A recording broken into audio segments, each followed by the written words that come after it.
Let's look together at something that I think you will find interesting, and we'll finish it up next week. We'll kind of look at the human mind, how your mind has been programmed. I was watching television yesterday, and I turned on a religious program, and I was watching a Dr. Kennedy, James Kennedy. Come on, send your chair's waiting for you here. I was watching Dr. James Kennedy, and he was talking about the New Age, and he had a lot of problems with it. He said, because he said it is really taking up with psychology, and as a result he was insinuating that when you get involved with psychology you kind of come against Christianity, which is true. And what he said really shocked me. First of all, he's a very distinguished looking man. He's an eloquent speaker, beautiful speaker. He has a magnificent church setting with everything that, it just had credibility all over it. I mean, it was a magnificently beautiful place. But what I saw there actually was I saw people being programmed. Because what he said was this. He says, a lot of these people today in this psychology, they'll say to you that you are gods. And as such, he said, the problem is, where does this originate from, the fact that you are gods? He says it originates from Satan. He says Satan was the first one to say you are gods. And he said to Adam and Eve, if you'll do this, you will be like God. And so he says that this type of a thing which brings psychology together and gets people to think that they have this position as gods is from Satan. And so then I thought, well, gee, this guy is really a credible speaker. He's extremely distinguished, has all the credentials from all of the great universities. He's speaking in this magnificent place with all of the surroundings. And very few of those people were ever going to look really into a Bible to check anything. And so they all walked out of there with their minds programmed that this philosophy of believing that you are gods is satanic. He had done this, and he had to do this in order to protect the system. He has to do this in order to protect the traditional system of religion. But what I want you to do, I want you to open those little Bibles that I've given, or that you have out here, and I want you to open to page 876. And if you open to page 876, the rest of you go to the book of John, and I want you to look at something in there that Reverend Kennedy, in all of his eloquence, failed to note. And this is John chapter 10, okay? John chapter 10. And if you go with me, you'll go to verse 34, and there you'll see the words of Jesus Christ. And what does he say? Is it not written in your law, I said, you are gods? And if he called them gods unto whom the word of God came, the scripture cannot be broken. So it wasn't Satan who said you are gods, it's Jesus Christ who said you are gods, but the eloquent Christian preacher on television with thousands, millions of people watching him neglected to tell people that this was said by Jesus. He said, oh, it's said by Satan, because the point is if you don't realize that you're a god, and if you think you're a sniveling sinner as religion tries to burden you with, then of course you will continue to reach out to the system instead of reaching into yourself. Now, let's go a little further than that. And there's a statement in the Bible that's in the Old Testament that is directed to you. And watch this, and try to understand it if you can. Go to page 506, and at that you'll go to the book of Psalms. Book of Psalms, and go to Psalm 82, page 506. And this is, quote-unquote, God, whatever that is, speaking. And God says in Psalm 82, verse 6, I have said you are gods, and all of you are children of the Most High, but you shall die like men and fall like one of the princes. So what do I have to do so I don't die like man and fall like one of the princes? Look at verse 8.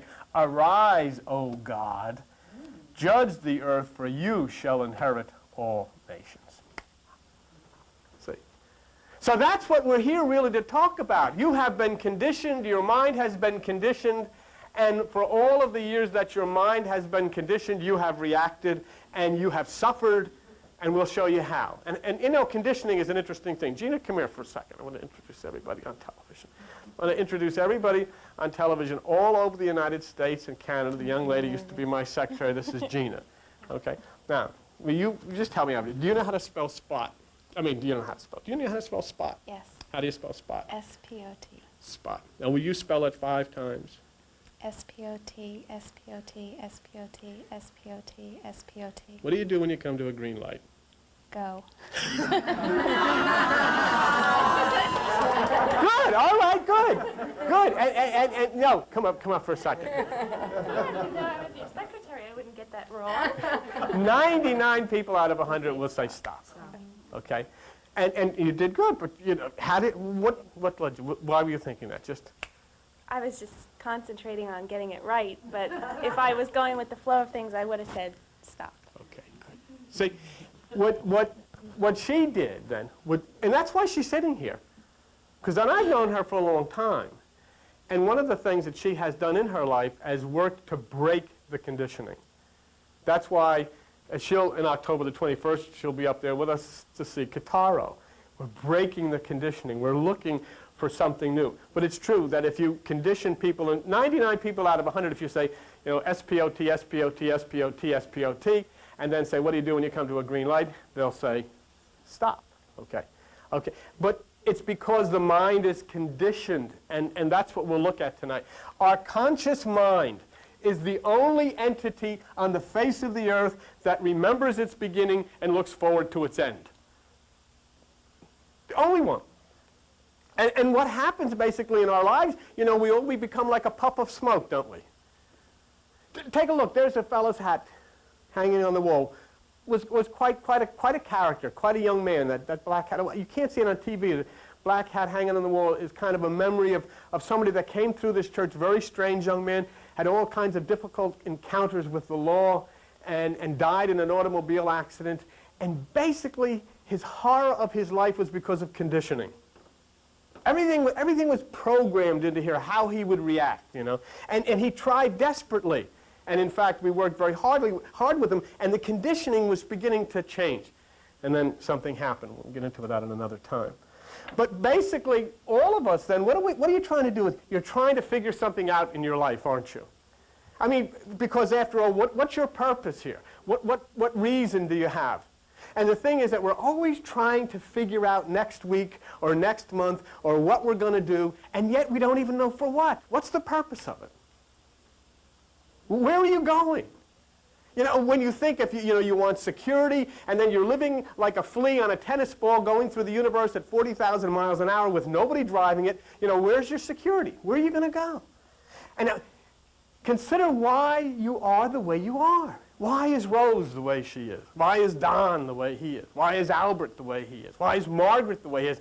The point is, you think the way you do out of habits. It's habit. That's why you are the way you are. You think the way you do out of habit. And habits are thoughts which dig themselves deep into the subconscious. Thoughts that are like seeds, and they burrow themselves deep into the subconscious.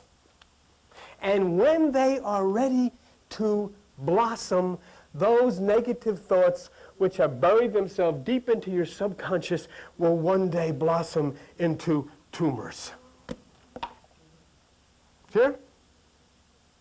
One day, those thoughts which have buried themselves deep into your subconscious will blossom as tumors or some other kind of disease. And all of the festering that goes on in our minds, all of the festering that comes out through the subconscious, all of the hate which resurrects itself and grows out of the subconscious, we call tradition.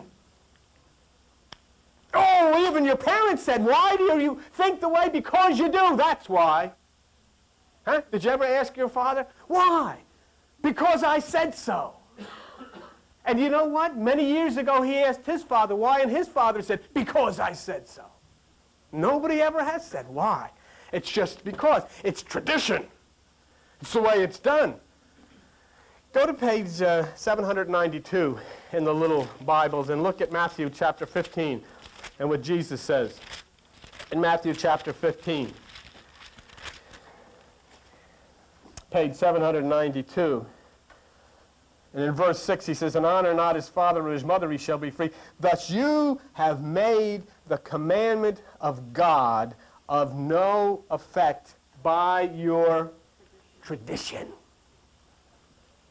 You see, Jesus Christ had contempt for tradition. He had contempt for religion. He had contempt for everything that the system holds valuable and wonderful. Let it all fall down, he said. Let it all tumble down. He said, "Oh, what beautiful churches." He said, "Nothing but a pile of rocks. Let it all fall down." Because he had contempt for the tradition. But here's the point that you've got to understand. And this is the most magnificent thing of all. Inside of you is the power and the energy to take us all above all the negativity of these deep thoughts which are burrowed into our subconscious. All of the negativity which produced the hurt, all of the negativity which produced the disease and the violence. Inside of you is a power to take you above that. But you know what? Right now, your traditional thought patterns have you firmly locked in the lower. You're locked in the cellar. And there's a deadbolt lock on it, and very few of us know how to get the key to open the door to let all of that crap out. Very hard. Because, you know, it's important to understand something. The same power that brings bad fortune brings good. It's not a different power. There's only one power. It's not a question of the power. It's a question of how you use the power. Look at me. Understand something. What choice do you have but to take what I say to you? Where are you going in your life? You're getting older. Things start to run down. Where are you going? What's your direction? What are the possibilities? If you start to take into you what Jesus said, what Krishna said, what Buddha said, what I'm saying to you, if you take into this, then the future is unlimited. The possibilities are astral. Otherwise, you know what your future holds. If you take into yourself what the religionists tell you, then you can look forward to something supposedly happens at a Golden Gate after you die. Nothing now, after you die. If you take this power, which is electrical power, and you put it into the hands of an electrician, you put it into the hands of somebody who studies the power, understands the power, then they can light up the world. You put it in my hands, and I'll burn the building down in 5 minutes. Why? Because I don't understand the power. It's not the power is evil. It's when you touch the power and you don't understand what it is that you misuse it. So a person can use an automobile to drive to visit somebody at the hospital or to bring chocolates to their aunt who lives in Chicago. Another person can use the same automobile to rob a bank. It's not the automobile. It's those who are using it. And you know, that's why, if you look with me, and I forgot to write the page down, so somebody tell me where it is. Isaiah 45. What page is that on in the little Bibles? Isaiah chapter 45. 609, page 609, okay? Isaiah chapter 45, and look what it says, something that very few Christians have ever seen, very few religionists have ever seen, but God makes the statement in Isaiah 45, verse 7, "I form the light and create darkness. I make peace and create evil. I, the Lord, do all these things." God creates evil. How? Atomic energy. It can light millions of homes. The same energy misused can kill millions of people instantly. So what's being said is the power is given unto you. How you use the power will either make it good or make it evil. And the unfortunate thing is, let's say if all of us were to go down to the nuclear plant here in Oyster Creek tomorrow and go to work there, and we'll take over the place. The same power that is lighting our building here now would all of a sudden erupt into streams of people flowing out of the county. Planes, everybody going in opposite directions because Ethel is in charge of the nuclear plant. Here is the nuclear scientist that is taking over. Nothing to worry about. Oh, do we have a present for you? Okay.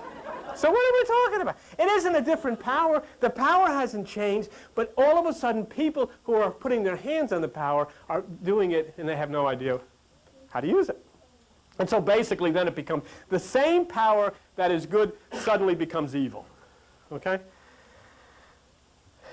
What you have here are the conceptions that you have. What do you think of yourself? The conceptions that you have of yourself are locked in what is called the subconscious mind. That's the subconscious mind. The conceptions that you have of yourself are locked in here, and the only way to change you is if somehow a key can be found to unlock that door and let that stuff out. Otherwise, everything sits in there and festers in there and causes you big problems.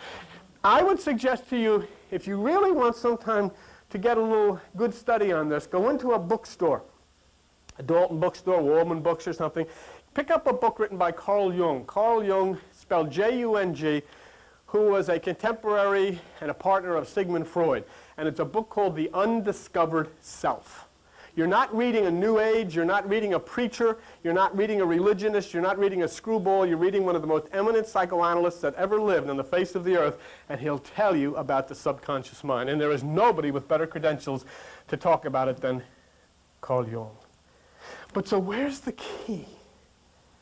Where is the key for everything that your parents have put in there that was wrong? Where's the key for everything the church has put in there that is wrong? Where's the key for everything that the government has put in there that was wrong? Where's the key? Everything that your friends have put in there that is wrong. And all of that stuff is festering in there. Take a look at page 847 in your Bible. Go to Luke chapter 11. Luke chapter 11, page 847 in your Bible. And then Jesus says in Luke chapter 11, verse 52, "Woe unto you lawyers," he's talking biblical scholars, "you have taken away the key of knowledge." Why? Because you entered not in yourselves. And them that were entering in, you hindered. In other words, what Jesus Christ just said, by entering within yourself, you take the key to unlock the door and let all of this hurt out. But right now, it's locked. And everything is... And if you study Carl Jung, you study Sigmund Freud, you'll find this is the location of your problem. And you don't even know that. Because the subconscious mind is the key. Do you know what the subconscious mind does? It never sleeps. When you dream out of the subconscious mind. It never sleeps. It never forgets. It remembers everything that you've forgotten. It never forgets a thing. And a psychiatrist can take your subconscious mind right back to the beginning. Sometimes you walk down a street and you smell something. Instantly you're transported back to maybe your aunt's house or your grandma's house or something, and all the people surround you. You can feel the house, you can feel everything. You can see leaves on a lawn, on a front lawn, or the smell of the water hitting the grass at night, and you're back somewhere many, many years ago, and because it's all stored here, it's never forgotten. Everything you've ever heard, everything you've ever learned, everything that's ever been told to you is accepted as fact and stored in the subconscious mind. The most powerful instrument in the universe is the subconscious mind. The conscious mind is only 10%. And the thing is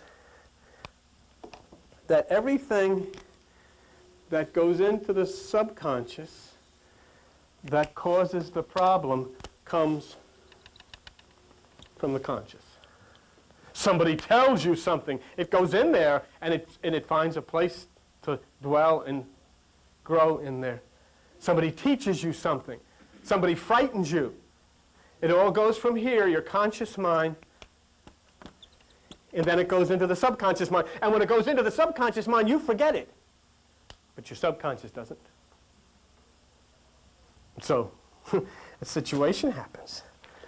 See, this is only 10% of, this is the key of tithing. This is why God said it is so important that you tithe. I need you to give that 10%. I need you to turn that off, because as long as you leave this active, all of the fear, all of the hate, all of the discouragement, all of the depression is going to come flying in here and root itself in the Garden of Eden, and the Garden of Eden is going to be filled with weeds and all ugly things growing in there. This here conscious mind has good things. You help people with it, don't you? I mean, sometimes say, they're going to help the people with Hurricane Andrew. That's coming out of the conscious mind. That's a good thing. Has a lot of bad things. And it's called, in the Bible, in the book of Genesis, the tree of the knowledge of good and evil. And it says, don't eat from that tree. Go to Eden at the east, to the right side. Eat from there. But this here, first of all, has to be reprogrammed now. We'll get into that. See, because who's the servant here? Look at the size of the subconscious mind. Look at the size of the conscious mind. And the fact is that the servant is the subconscious. The master is this little insignificant conscious mind. The tiny little conscious mind is the master. And this is the amazing thing. The greatest power in the universe does exactly what it is told by the little insignificant 10%. It obeys everything that comes from here. And if you tell this that you're sick, it will fester, it will find a root, and it will blossom into a little tree of sickness, and it will grow. Because it believes everything you tell it. And in the same way, if you tell it you're not, you can then start on your way of life. What does it mean? Lie to it! Lie to it. Tell it lies. I really do feel good. I really feel great. You know, snotting and snorting all over the place. Tell it. It doesn't know any different. It says, hey, what's all that noise? He says he feels good. Okay. And all of a sudden things start triggering out of the subconscious mind. This is where visualization comes from Dr. Bernie Siegel. This is where visualization comes from Dean Ornish. They're telling something that really isn't true, and the subconscious mind thinks it is true, so the subconscious mind starts doing things as if it is true, and all the hormones start flowing. It doesn't know the difference, see? It doesn't know that it's not being told the truth, so it starts reacting. So now you can see why something has to happen. Look at page 928 in the Bible. Look at the book of Romans. Go to Romans chapter 12. Romans chapter 12 and verse 2. And be not conformed to this world. This world is right over here on the left side, folks. It's the conscious mind. But be transformed by the renewing of your mind. In other words, what this here is a computer, and you've got to put in a new floppy disk. You've got to reprogram it. You can't change it. You can't go to your computer and lay hands on it. You can't go to your computer and read the Bible to it. You can't go to your computer and sing Amazing Grace. You got to reprogram it. And the most magnificent computer in the world is sitting right between your ears, and you've got to reprogram it because it is filled with information. It is filled with coded messages, and these things are growing into the things that are torturing you and causing you the problems that you have in your life. The problems in your life and in my life are not being caused by anything out there. They're being caused by everything in here. And it's been stockpiled. Nobody wants to be subjected to the negativity. Nobody wants to be subjected to the hurting. Nobody wants to be subjected to the sickness. But yet the point is, we don't even realize that behind this veil is the answer to all of that, to ridding ourselves of all of that. The mechanism. But you see, the point is, you say, why do I hate this job? It's been ordered for you to hate that job from in there. It's not that you're told to hate it. It's programmed in there. Why doesn't anybody like me? Why don't I like anybody else? It's all programmed in there. Behind this veil are orders that come out of the subconscious that dictate to your exactly what you're going to do. You've placed it all in there, and now it's all going to come back to you. This is the way it's going to be. And we get very unhappy. And then what do we do when we're unhappy? We make everybody else unhappy. You know? Sometimes when the nurse is miserable. Do you realize how unhappy that makes me when the nurse is acting up? Huh? You know what I'm talking about. You get in your house. See you, come on, this is your opportunity. Who's been so unhappy the last couple of days? I got sick. I got sick. You cooked the other night, remember? I cook things to make you better. Yeah. I had a little virus the last few days, And you know. was he miserable? And I was miserable. You guys go. I was miserable. And this is what happened. The nurse made me some, what was I that? made you chicken and sweet potatoes, the two best things for your And stomach. it drove me right into the men's room, didn't it? No, you've been in there for the whole day. Huh? Okay. Thank you. But tell about when we were away and I was in the spa having a good time. What happened to you with Oh, the that was- people next to us and how Koo worked with you? Yeah, well, that's true. Okay, I will. Yeah, Thank you very much. The nurse was down at the spa, and she submits herself to all of this insanity. You know, they put mud on her and leaves on her and they massages. She doesn't miss any of this stuff. She swims under and out and all of this stuff. So I had the afternoon off. I said, you know, I was really tired. I didn't feel like it. So I said, I'm just going to go back and I'm just going to lay down. Here I am in the mountains in a nice condo, all by yourself in the mountains. You know, gorgeous up there near Action Park in Vernon, New Jersey, and we were near that. Well, all of a sudden I wake up and boom, bang, and I hear some guy screaming, "Get the," I won't use the word, "out of here."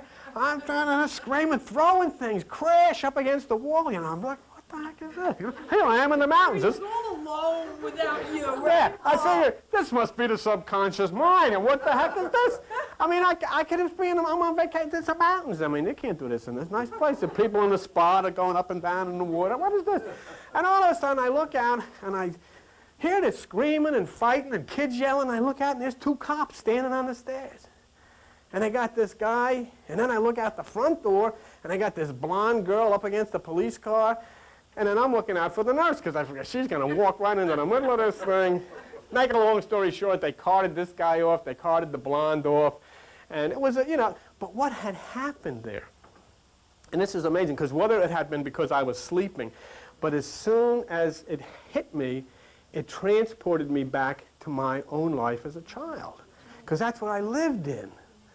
My whole life was like that. You know, my father committed suicide. I don't know if I told you the story. I discovered his body actually hanging from in a doorway when I was 14. But our whole life was, you know, I mean, my mother chasing him with a knife and people. I mean, it used to be like Dodge City. I had brothers that used to fight. They'd tumble through banisters. And, I mean, this was really wild.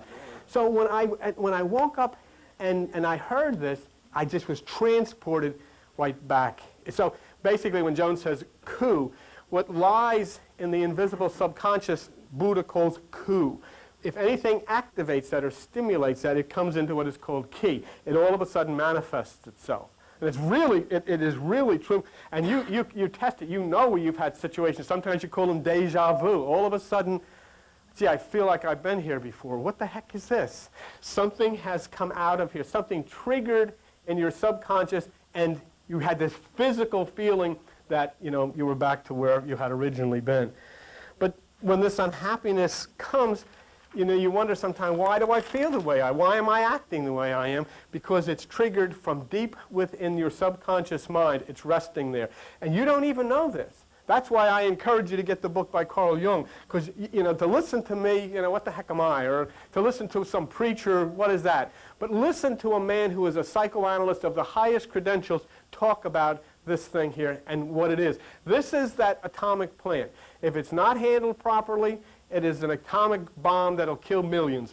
If it is handled properly, it is the power of the universe to set the universe free. Oh, wait, come on now. Come on, get up, because there's people on top. But when this happened to you, you didn't even realize it. You know, you just got so upset and so nervous, and all of a sudden he's down the spa looking for me. Well, I went a half hour over in my treatment, and I come out, and he's like going around everywhere. Where is she? Where is she? Well, Like he was you know, the panicking, funny you thing know? was, I went into a panic, and I started Yeah. to try to protect her from going back up there. But it was all my experience because I knew what the results were of that because I'd lived that, all my life. Yeah. Okay? All right. Let's go on and just look at the point here. All of these troubles, and you have to know, each one of you in your life, what the troubles are, enter your subconscious from your conscious mind. They come in.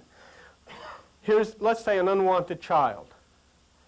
An unwanted child has all of this that's told to him, filter in here, find its way into the subconscious. He grows. He's forgotten about it. It's not forgotten here. And what you have now is the makings of a killer. What you have now is a serial killer. You have a rapist. You have a violent, antisocial person because of all of the hurt that came in at his subconscious at a very early point in his life, found its way deep as a seed, and now it grew, and whatever stimulated it, it burst forth into a horrible flower of killing and raping and pillaging. Not because this person is necessarily bad, not at all. This person doesn't even know. This person doesn't even know the connection. And the law, for the most part, doesn't know the connection. Oh, this is a horrible person. We kill him. We never go back and make a fine or do anything bad to the people that actually put the fear and the hurt and the guilt and all the terror into that subconscious mind at a very early age. In other words, when you scream at your kids and when you program all of this negativity into the minds of children, it's going to grow and it's going to come back. Fear of the unknown. Yes. Exactly what it is. Because you've forgotten the whole thing. Your conscious mind forgets it. Oh, he's a rapist. Why? It's a serial killer. Why? Does all these horrible antisocial things. Why? Everybody forgets. Nobody remembers because it's not remembered over here. But remember, whatever negativity, whatever horror you put into the mind of a child or anybody else is never forgotten in the subconscious mind. Never. There was a story of a lady that she got married and she would go to the kitchen, and whenever she would cook a meal, she'd get a violent headache. And they couldn't figure out, they did all of the tests on her, they did brain scans on her, all these types of things, there was nothing wrong with her. And so she went to a psychiatrist, and the psychiatrist took her back in a past life regression or whatever it was, took her back to the time she was a little child, maybe 2 or 3 years old, and found out that her mother was holding in her arms, and her mother was cooking something, and the stove exploded, and the child dropped on her head. She had forgot. She never knew anything about that. And so what happened? The subconscious triggered. Every time she went to the stove and she started cooking on the stove, the subconscious triggered this fear and a headache. And how was it found out? It was found out by a psychiatrist delving deep into the subconscious mind to see, what had happened when she was a little child. Something that was long ago forgotten here. Do you realize what I'm telling you? Do you realize that each one of us then, all of a sudden, is going to start to have some kind of antisocial, anti-personal behavior, and we're going to say, I don't know what's the matter, or people, what the heck's the matter with this person? Nobody's going to remember, nobody's going to know that seed which had buried itself deep into the subconscious. Yes, sir? Yeah, so many times. Can you stand up, please? So many times the psychiatrists have said, act out your anger, the anger that you have locked inside, that you're suppressing. And this is what rapists do. They act it out. They're sociopaths is what they call them. And they have anger that's held there inside. And all their lives, a lot of people hold that anger. But that's a carnal type of anger they're asking you to release. It's not into the subconscious that Bill's talking about. So Okay. The point that he's making, I think, and I hope he's making, is no matter what you act out will only change it for the moment. There has got to be deep, metaphysical, spiritual, Christ type of, Buddha type of work to reprogram this. We've got to go with Jesus and take that key, and this stuff has got to get out of here. And the only way you can get that out of there is by opening the door up here and allowing that which is the higher divine mind to start pushing that and pushing that out until finally it's gone. It won't work any other. There's no other way to do it. Because no matter how much even counseling you get, as long as that door is locked, all of that stuff is staying in there. And that's the problem. See? Many people fail constantly. Maybe you're one of them. Everything you try to do, nothing works. Poverty's always at the door. And what's programmed? The code buried deep in your subconscious from your parents, from your school, from your teacher, from God knows who, is you're a failure. You'll never make anything out of your life. You'll never amount to anything in your life. And that's been programmed into you from here. I don't know where it came from. You don't know where it came from. Think back who it might have came from. Maybe it came from your mother or your father. Maybe it came from somebody in your family. Maybe it came from a school teacher. Maybe it came from a policeman. God knows what. Maybe it came from a boss, the first boss. Whoever said it, said deep inside of you there was a root that went sinking itself into the subconscious tunnels of your mind saying you're a failure. And every time that you try in some way to figure out what the heck, why can't I ever make anything right? Why can't I amount to anything? Why can't I do this? Why can't I be successful? Why am I always failing? Because you're programmed to fail. You're programmed to fail. And until that programming is driven out of that subconscious mind, you'll never change. The subconscious mind is programmed that you cannot make it, and it will see that you don't.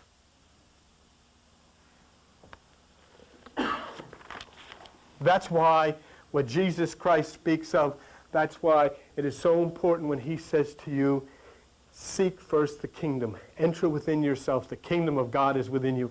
Make that change within yourself so that all of this can be flushed away and all that is new can come in. And then what is to stop you?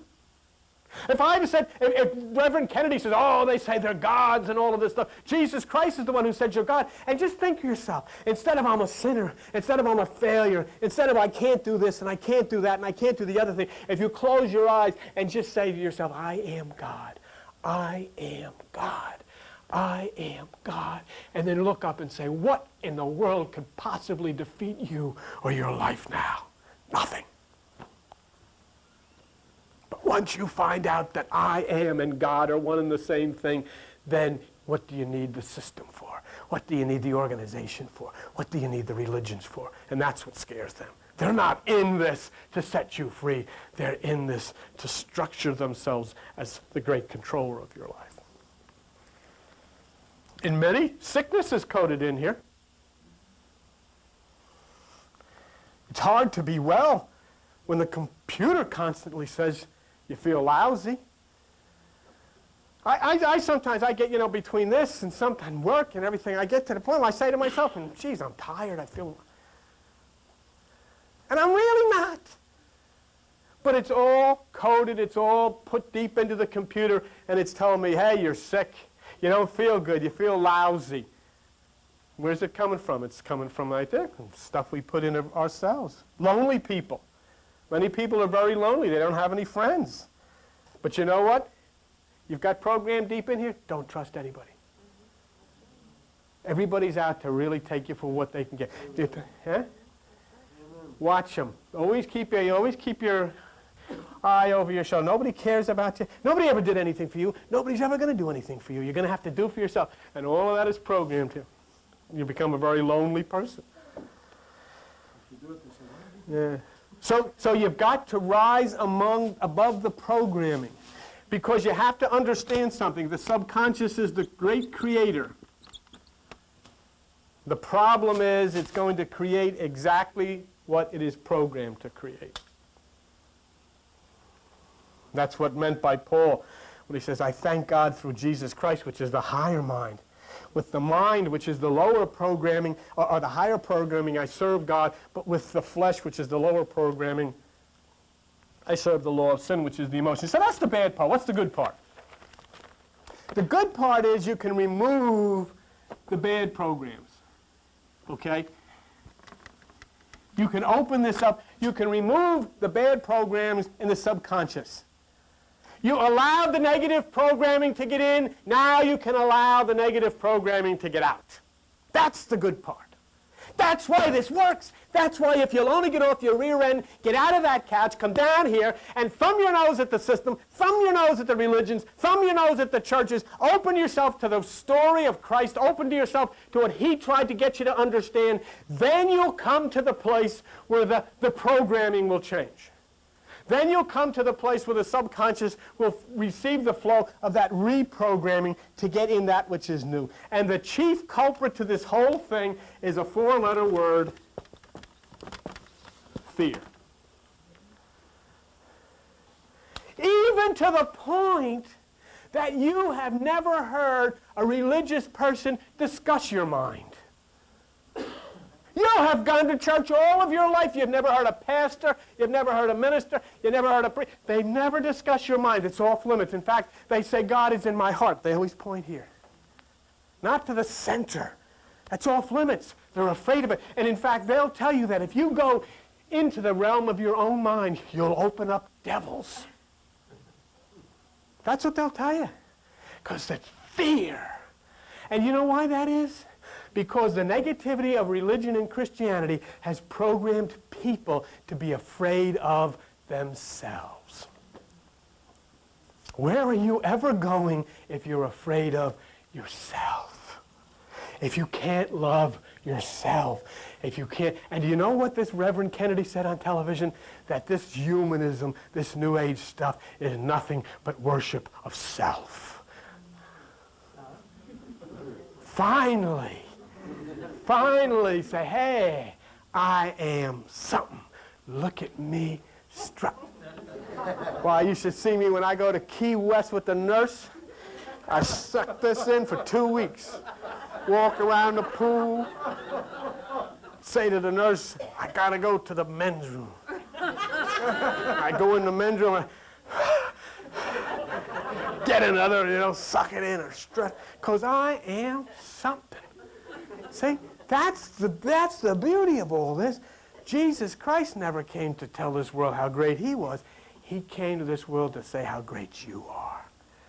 And that's why he said, you are the light of the world. The kingdom's within you. And you know what Jesus said? Hey, Santa, he said, the things that I've done, you can do better than me. And I say, you ain't kidding. He never flew in a plane. Right. He never went to a Jimmy Buffett concert. What are you talking about? He didn't know anything. That is a guy I could follow off the end of a cliff because Jesus Christ was the guy that said, hey, I'm here to put that light on in you and show everybody the God who dwells within you. Don't hang on me. Don't pray to me. Don't ask me. You go right to him. You got carte blanche. Go right to the source. And the source, he said, is in you. That's what will set you free. That's why this meditation is so important, because all of this fear, this culprit, it comes out of your family, out of your circumstances. And what you've got to do to start the reprogramming, and next week we'll finish this off with reprogramming the mind.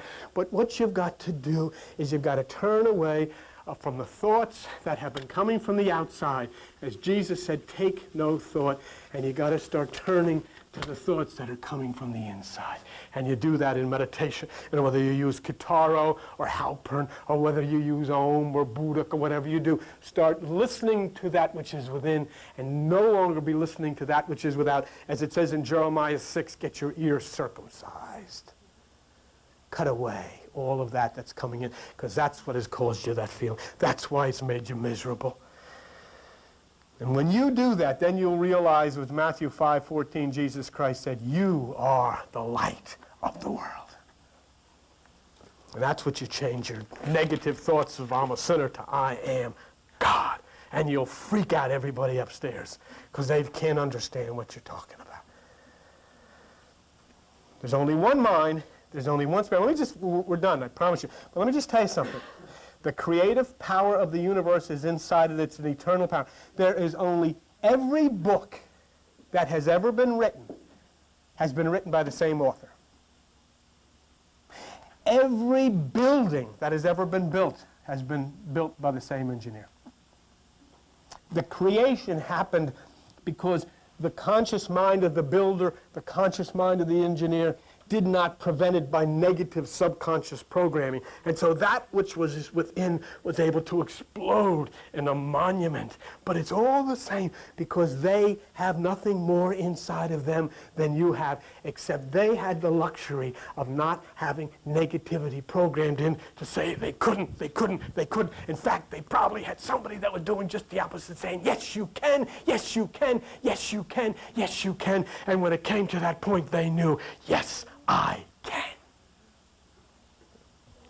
And that's the secret. That's what comes from meditation. Reprogramming deep within yourself. Universal mind goes to everyone. What this means, now let me finish, this is the last two lines. What this means is that your experience in life is exactly what you are convinced of.